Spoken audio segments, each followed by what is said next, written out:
At update po tayo dito sa aking mga tanim dito sa kabukiran. At wala pong hinto ang ulan. Kitang kita nyo naman. Ayan, oh. Kitang kita po ang walang hintong pag ulan, mga kaparmer.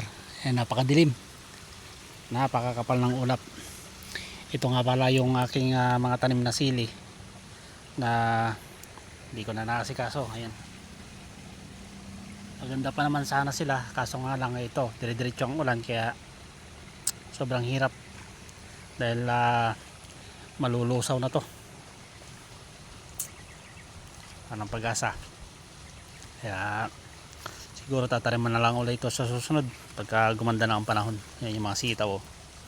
Yun na rin nalagyan ng ano dahil sobrang lakas ng ulan, dire-diretsong ulan. At ito naman yung update ko dito sa aking patola. Medyo hinto na rin ang bunga dahil sa patuloy na pag-ulan, mga kaparmer. Ito, tingnan nyo itong tubig na to, napuno itong drum na to sa pamamagitan lang ng ulan. Hindi ko po ito nilagyan ng tubig, tubig ulan lang po yan, mga kaparmer. Bakit yung lakas ng ulan na yun. At ito, ang ginawa ko po dito sa aking patola ay nanilaw na yung mga dahon dito sa ilalim, kaya impruning ko na. At ayan, kahit papano ay meron ding mga bunga, meron pa, pero ito na siguro yung mga last na bunga nito dahil wala na, ninilaw na, oh. Yellow na yung kanilang mga dahon dahil babad na po sa tubig. Ayan. Pero kung siguro kung hihinto pa ang ulan ay makaka-recover pa to. And sana huminto na nga po ang ulan dahil wala na naman, sayang na naman po ang ating pinagpaguran. Wala na naman po ang ating mga tanim. Ito na po ang kanilang itsura ngayon. Nung huling mga video ko ay green na green pa sila.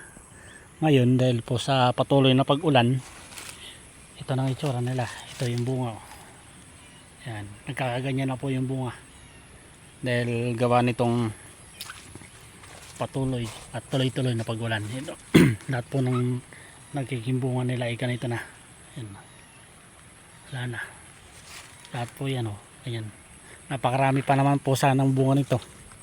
Itong mga susunod, kaso nga lang nga ay wala na. Nanilaw na silang lahat. Sobrang tubig.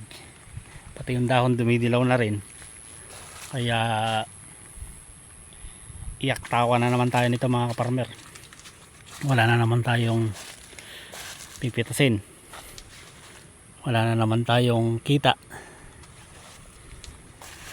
Ay, buhayin magsasaka.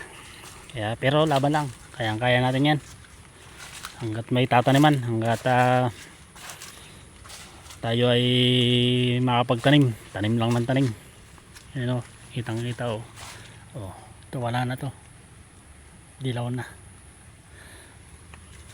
Ay nako, sayang. Napakaganda pa naman sana nito, so nga lang talagang inabot tayo ng mga pag-ulan. At ay magagawa kundi tanggapin. Ang daming bunga sana, oh. Lahat, oh, sunod-sunod, puro, oh. Ang dami ko sanang kikitain dito, kaso nga lang talagang wala, eh. Ganun talaga ang buhay ng isang magsasaka. Malungkot man, mahirap man, eh, kailangan nating tanggapin. Ganun talaga. Ay nako. So ayun, maraming salamat na lamang po muli, mga kaparmer. Ito po ang naging update dito sa aking mga tanim. At sana po ay patuloy niyo pong suportahan at subaybayan ang aking mga video kahit na mga ganito. I-update ko po kayo palagi. Maraming salamat po sa inyong lahat at sa inyong panonood at pagsama sa akin palagi dito sa aking mga mumunting vlog. Ayan,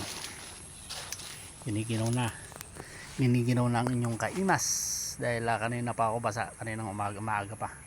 Ngayon ay tanghali na at basa pa rin. Hindi pa ako magpapalit dahil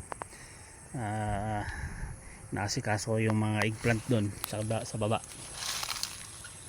So sana po ay lagi nyo pong subaybayan at suportahan. Maraming salamat po. Hanggang dito na lang po muli.